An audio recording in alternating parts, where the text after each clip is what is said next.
오늘은 장자로부터 교훈을 얻을 수 있는 이야기 4편을 준비해 보았습니다. 오늘의 이야기를 통해 여러분의 자유의 지혜를 만끽하셨으면 좋겠습니다. 장자의 이야기 중 달생편에서 거라는 악기를 잘 만드는 목수재경에 대한 이야기가 있다. 그가 만든 악기를 본 사람들은 하나같이 놀라 귀신이 만든 것이 아닌가 의심하였다. 노나라 임금이 재경에게 악기를 만드는 비법이 있는지 묻자 그는 다음과 같이 대답하였다. 신이 장차 거를 만들려 하면 감히 마음의 기운을 소모하지 않고 반드시 재게하여 마음을 깨끗이 합니다. 사흘을 재게하면 상을 받거나 벼슬을 얻는다는 따위의 생각을 품지 않게 되고 닷새를 재게하면 세상의 비난이나 칭찬, 잘하고 못함 따위의 생각을 갖지 않게 되며 이래를 재게하면 전혀 마음이 움직이지 않고 내가 사지와 육체를 지녔다는 것조차 잊고 맙니다. 이때가 되면 이미 조정의 권세는 마음에 없고 그 기술에 전념하여 밖에서 마음을 어지럽히는 것이란 모두 없어지고 맙니다. 이렇게 마음을 어지럽힐 많은 것들이 사라졌을 때 산으로 들어가 천성 좋게 자란 나무들을 살핍니다. 만약 나무 생김새가 정묘하여 악기를 만들기에 적당하다 싶으면 그때서야 일을 시작하지만 그렇지 않으면 그만둡니다. 이렇게 오롯해진 마음의 평정은 처음에는 보이지 않은 것 같지만 자신이 살아온 생애를 통해 결국은 밖으로 드러나는 법입니다. 이것이 제가 일하는 방식이며 사람들이 제 물건을 보고 귀신 같다고 하는 것은 다 여기에서 비롯된 것입니다.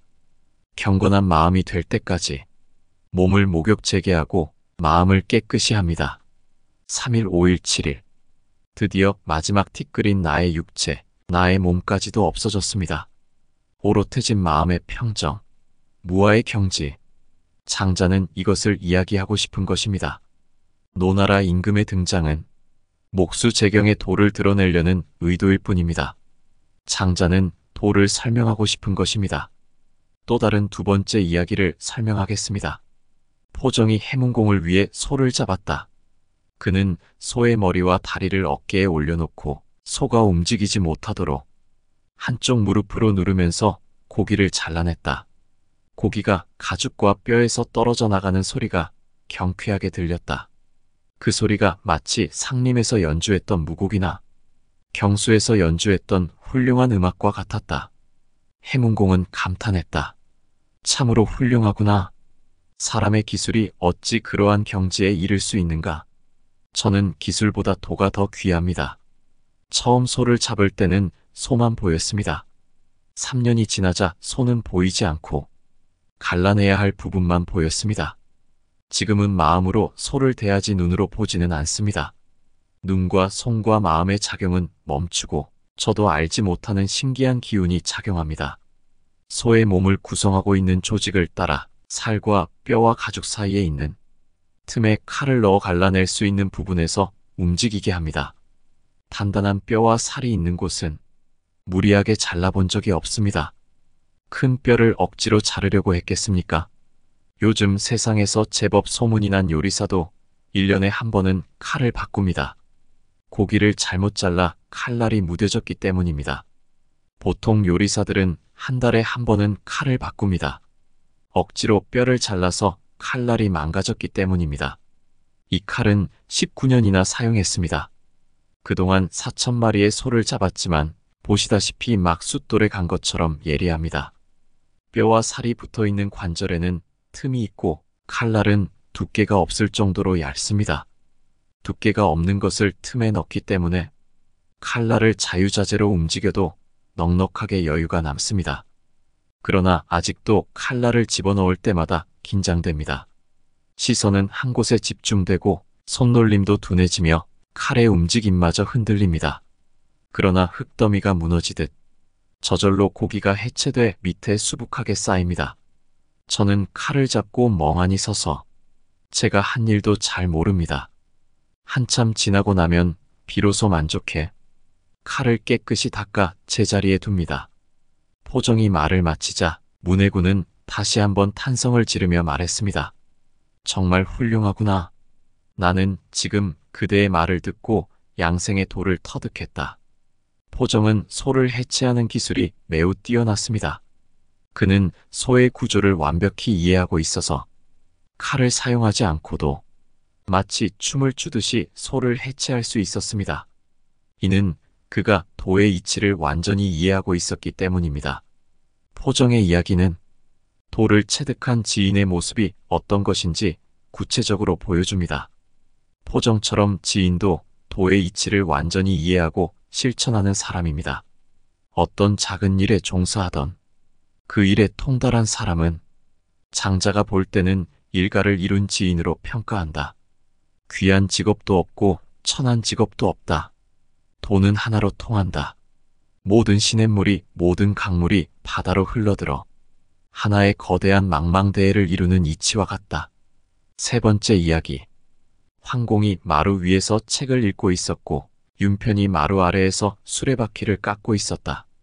윤편이 몽치와 끈을 내려놓고 황공에게 말했다. 감히 묻자온데 왕께서 읽고 있는 것은 무엇입니까? 성인의 말씀이다. 윤편이 다시 물었다. 그 성인이 살아있는 인물입니까? 이미 죽었다. 그렇다면 왕께서 읽고 있는 것은 옛사람들의 찌꺼기군요. 과인이 책을 읽는데 수레바퀴 기술자 따위가 어찌 왈가왈부하는가? 나를 설득한다면 무사히 살려두겠지만 설득하지 못하면 죽게 되리라. 저는 제가 평소에 늘 하는 일로 살펴보겠습니다. 수레바퀴를 깎을 때 많이 깎으면 헐렁거려서 꽉 맞물리지 않고 덜 깎으면 빡빡해서 들어가지 않습니다. 더 깎지도 않고 덜 깎지도 않게 하는 것은 손 감각으로 터득해 마음에 흡족할 뿐이어서 입으로 말할 수 없으니 바로 그 사이에 비결 기술이 존재합니다. 저도 이를 제 자식에게 일깨워 줄 수 없고 제 자식도 저에게 그것을 받을 수 없습니다.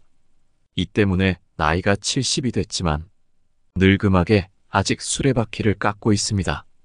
옛사람은 전해줄 수 없는 것과 함께 죽었습니다. 그렇다면 군주께서 읽고 있는 것도 옛사람의 찌꺼기일 뿐입니다. 제 황공은 춘추 시대의 패자이며 그 시대의 가장 강한 자이다. 윤편은 수레바퀴를 깎는 장인이다. 서로 만날 수 있는 가능성은 없다. 오직 장자의 글에서 가능한 이야기다. 장자는 윤편이 황공보다 더 높은 경지에 이르렀음을 은근히 내비친다. 장자의 관심은 신분의 고하가 아니다. 오직 도의 눈으로 사람을 볼 뿐이다. 그러면서 도란 이런 것이다를 슬쩍 보여준다. 자유의 경지, 절대 자유의 경지, 조용히 유유자적하며 있는 경지가 아니다. 아니, 윤편에게는 수레바퀴 깎는 일은 즐거운 놀이일 수도 있다. 일상의 일에 통달한 경지이다. 어쩌면 신분이 높은 사람일수록 그 경지에 도달하기 어려울지도 모른다. 바다는 가장 낮은 곳에 있기 때문에 말로 설명할 수 없는 도를 장자는 교묘하게 말로 들려주고 있다. 장자의 네 번째 이야기. 장자 외편 제21권 전자방에 나오는 열자의 활쏘기 이야기이다. 백홍무인이 말하였다. 지인이란 위로는 푸른 하늘을 들여다보고 아래로는 황천 바다까지 들어가며 팔방을 멋대로 날아다니듯 정신이나 기백이 편치 않는 것이다. 지금 그대는 두려움에 눈까지 가물거리는 모양이니 활을 쏘아도 맞추기 어려울 것이다. 옛날 어느 마을에 활을 잘 쏘는 여러구라는 인물이 있었습니다. 그는 백혼모인이라는 스승으로부터 활쏘기를 배웠는데 여러 제자들 중에서도 가장 실력이 뛰어났습니다. 여러구는 활시위를 팽팽하게 잡아당겼습니다. 그러고는 한쪽 팔 위에 물을 가득 채운 잔을 올려놓은 채 활시위를 놓았습니다. 첫 번째 화살이 막 날아가고 있을 때 두 번째 화살이 시위를 떠나는가 싶더니 세 번째 화살이 어느덧 시위에 물려 있었습니다. 놀랍게도 팔에 놓은 잔 속의 물은 조금도 흔들리지 않았습니다.